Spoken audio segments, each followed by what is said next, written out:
Look, something strange is happening in the silver market right now. And I mean really strange. While everyone's been distracted by Bitcoin hitting new highs and gold making headlines, silver has been doing something it hasn't done in years. It's been quietly, methodically building momentum. And the people who understand what's actually happening, they're not talking about it. They're acting on it. Let me show you what I'm seeing, because this isn't speculation. This is data. This is institutional behavior. This is the kind of setup that only comes around once every decade or so. 3 weeks ago, the Silver Institute released their World Silver Survey. Buried in the data was something that should have made front-page news but didn't. Global silver demand hit 1.2 billion ounces in 2024. Supply? 1.01 billion ounces. That's a deficit of nearly 200 million ounces. But here's what makes this different from every other commodity shortage you've heard about. This is the third consecutive year of deficits. We're not talking about a temporary imbalance. We're talking about a structural supply crisis that's been building since 2021, and it's accelerating. The solar industry alone consumed 185 million ounces last year. That's up 23% from 2023. Electric vehicles? Another 90 million ounces. 5G infrastructure, medical devices, water purification systems. Every single major technology trend of the next decade runs on silver. Not gold, not copper, silver. And there's no substitute that works as well at any price point. But here's where it gets interesting. While industrial demand is exploding, mine supply is actually declining. Primary silver mines produced 26% less in 2024 than they did in 2016. Why? Because most silver doesn't come from silver mines. About 70% of silver production is a byproduct of mining other metals, mostly copper, lead, and zinc. And when those base metal prices crashed in 2023, miners cut production. They're still catching up. So you've got surging demand meeting falling supply. Economics 101 says prices should be skyrocketing. But silver is still trading under $32 an ounce. It hit $50 in 1980. It hit $49 in 2011. Adjusted for inflation, that 1980 peak would be $185 today. So why is silver still so cheap? That's the question that led me down a rabbit hole 3 months ago, and what I found explains everything that's about to happen. Let me take you back to April 2023. Silver was trading around $25. Nothing special. Then something unusual started showing up in the COMEX data. The Commodity Futures Trading Commission releases a report every Friday called The Commitments of Traders. It shows who's buying and selling futures contracts. Commercial traders, the big banks and mining companies, they typically short silver. They're hedging their physical positions. That's normal. But in April 2023, their short positions started shrinking. Not a little. Dramatically. By September, commercial shorts had dropped to levels not seen since 2019. At the same time, large speculators, the hedge funds and trading firms, they weren't piling in like they usually do when a commodity starts moving. They were cautious. Almost suspiciously cautious. Then in October, something changed. Silver jumped from $22 to $25 in 3 weeks. The commercial shorts barely increased. That's not supposed to happen. When silver rallies, commercials usually add shorts to cap the move. This time, they let it run. Fast forward to January 2025, silver breaks through $30. Still, commercial shorts stay relatively low. And here's the kicker.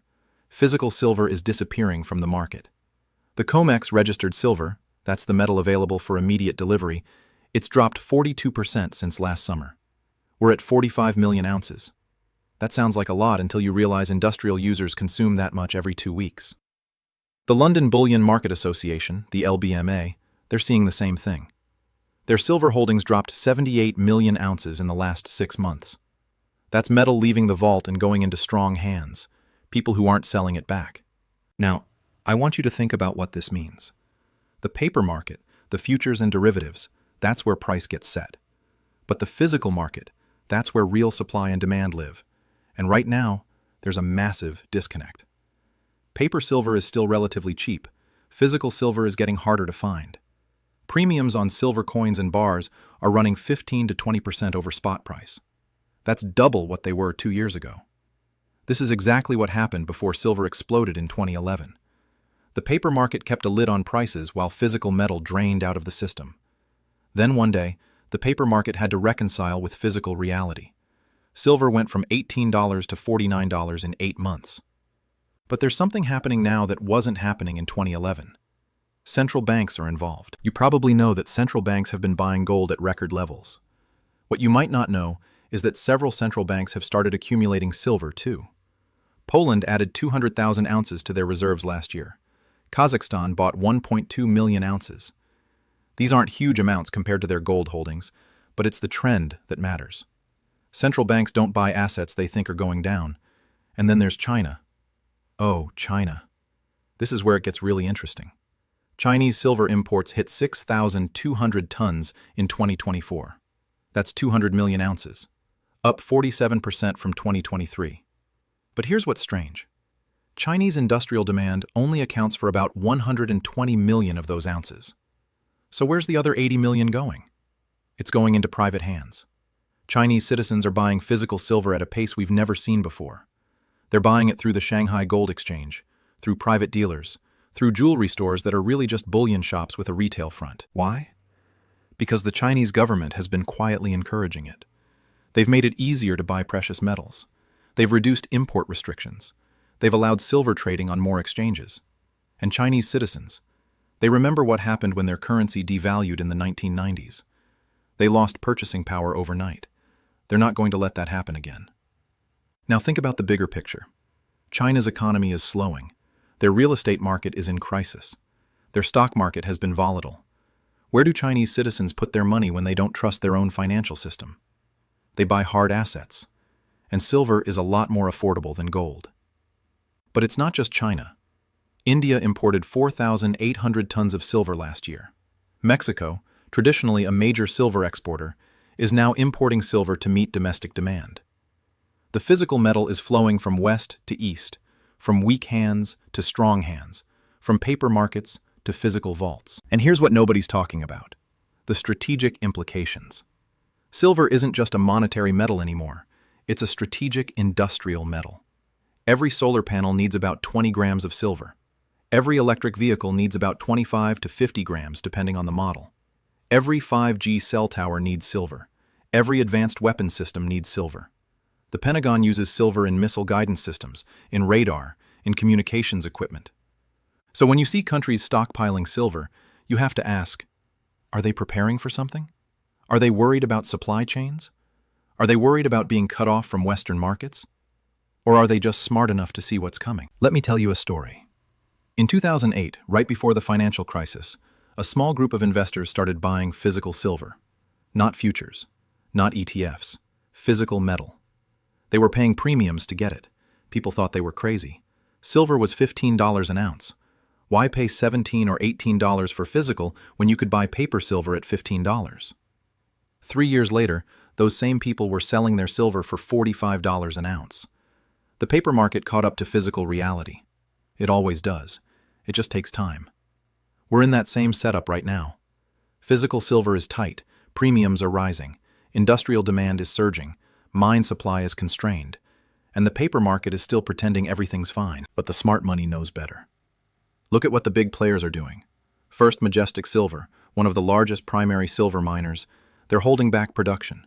They're keeping silver in the ground because they think prices are going higher. That's a massive signal. Mining companies exist to mine and sell metal. When they start holding back supply, they're telling you something.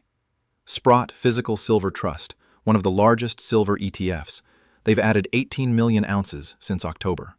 That's metal coming out of the market and going into a vault where it's not available for industrial use. Every ounce that goes into an ETF is one less ounce available for solar panels or EVs. And then there are the billionaires. Rick Rule, one of the most successful resource investors in history, he's been saying for 2 years that silver is the most undervalued asset in the world. Eric Sprott, who built a billion-dollar fortune in precious metals, he's been buying silver mining stocks aggressively.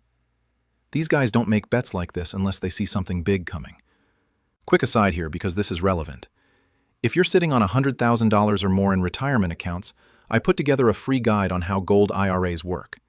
It covers how to get physical precious metals into your retirement account without tax penalties, and yes, that includes silver. It's in the description. Worth checking out if you're thinking about protecting your retirement savings with hard assets. Anyway, Back to what's happening right now. The momentum I'm talking about isn't just price momentum. It's structural momentum. It's the kind of momentum that builds over years and then releases in months.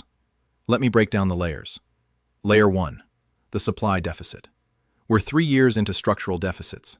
The silver that's been covering those deficits has come from above-ground stockpiles, from recycling, from ETF liquidations. But those sources are drying up. Recycling rates are already maxed out. ETFs are now net buyers instead of sellers. Above-ground stockpiles are at multi-decade lows. When those buffers are gone, price is the only mechanism left to balance supply and demand. Layer 2. The industrial demand surge. Solar installations are projected to double by 2030.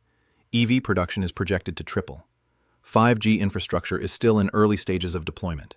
Every single one of these trends is locked in. Governments have mandated them. Companies have invested billions in them. This demand is coming whether silver prices are $30 or $60. It doesn't matter. They need the metal. Layer 3. The monetary demand awakening. For 40 years, silver has been primarily an industrial metal. The monetary demand, the investment demand, it's been dormant. But it's waking up. You can see it in the premiums. You can see it in the coin sales. The U.S. Mint sold 42 million silver eagles in 2024, the highest since 2015. Royal Canadian Mint, Perth Mint, they're all reporting record sales. This is retail demand. Imagine what happens when institutional money starts flowing in. Layer 4. The paper market stress. The COMEX silver market trades about 150 days of global production every single day. That's not a real market. That's a casino. And casinos work great until someone asks for their chips to be converted to cash. In silver's case, that means asking for physical delivery. And there are signs that's starting to happen. Delivery notices on COMEX are up 340% from 2 years ago. More people are standing for delivery instead of rolling contracts. That's stress building in the system. Layer 5. The geopolitical shift. We're watching the global monetary system restructure in real time. The BRICS nations are building alternative payment systems. They're settling trade in local currencies. They're reducing dollar reserves. And they're buying gold and silver. This isn't a conspiracy theory. This is official policy. When countries lose faith in the dollar system, they buy hard assets. Silver is the most undervalued hard asset on the planet. Now let me show you what this looks like on a chart, because the technical setup is just as compelling as the fundamentals. Silver broke out of a 3-year consolidation pattern in October. It tested resistance at $32 4 times and finally broke through. That's not a random move. That's a base building. That's accumulation. When you see a pattern like that, it usually leads to a sustained move higher. The target based on that pattern? $42 to $45. And that's just the first leg. But here's what's really interesting. The gold to silver ratio. This is how many ounces of silver it takes to buy 1 ounce of gold. Right now it's around 88 to 1. The historical average is 60 to 1. In bull markets, it drops to 40 to 1 or lower. If gold stays at $2,800 and the ratio drops to 60, silver goes to $46. If the ratio drops to 40, silver goes to $70. And that's assuming gold doesn't go higher, which it probably will. There's a reason silver is called the poor man's gold. It's more volatile. It moves faster. When precious metals bull markets start, silver outperforms gold by a factor of 2 or 3 to 1. In 2010-2011, gold went up 70%. Silver went up 170%. In 1979-1980, gold went up 400%. Silver went up 800%. We're at the beginning of one of those cycles right now. All the pieces are in place. The question isn't if silver is going higher. The question is how high and how fast. Let me give you some context from history, because this has happened before. In 1971, Nixon closed the gold window. The dollar was no longer backed by gold. People panicked. They started buying precious metals. Silver was $1.50 an ounce. By 1974, it hit $6. That's a 300% gain in 3 years. But that was just the warm-up. From 1978 to 1980, silver went from $5 to $50. A 900% gain in 2 years. People who bought silver in 1971 and held it through 1980 made 3,200% on their money. What caused that? A combination of factors. Inflation was running hot. The dollar was losing value. Industrial demand was growing. And the Hunt brothers, a group of Texas billionaires, tried to corner the silver market. They bought so much physical silver that they nearly broke the COMEX. The exchange had to change the rules to stop them. Now, I'm not saying we're going to see $50 silver next year, but I am saying the setup is similar. Inflation is back. The dollar is under pressure. Industrial demand is exploding. And this time, instead of two billionaires trying to corner the market, you've got entire countries accumulating metal. Fast forward to 2008. The financial crisis hit. Silver crashed from $20 to $9 in 6 months. Everyone thought it was over. But smart investors saw the opportunity. They bought physical silver at $9, $10, $11. They held through the volatility, and by 2011, silver hit $49. That's a 440% gain in less than 3 years. What caused that rally? The same thing that's happening now. Central banks printed trillions of dollars. They bailed out banks. They kept interest rates at zero. People lost faith in the financial system. They bought hard assets. Silver was the most undervalued hard asset available. And here's the thing. The money printing in 2008-2011 was nothing compared to what happened in 2020-2021. The Federal Reserve printed more money in 18 months than they did in the previous 100 years combined. That money is still in the system. It's still looking for a home. And more of it is finding its way into precious metals. But there's a difference between 2011 and now. In 2011, silver was primarily an investment play. Industrial demand was growing, but it wasn't critical. Today, silver is essential infrastructure. You can't build the green energy economy without it. You can't build the digital economy without it. You can't build the defense systems of the future without it. That changes everything. Because in 2011, when silver hit $49, industrial users could cut back. They could substitute other materials. They could wait for prices to come down. Today, they can't. Solar companies have contracts to fulfill. Auto manufacturers have production targets to meet. Defense contractors have government orders to fill. They need silver at any price.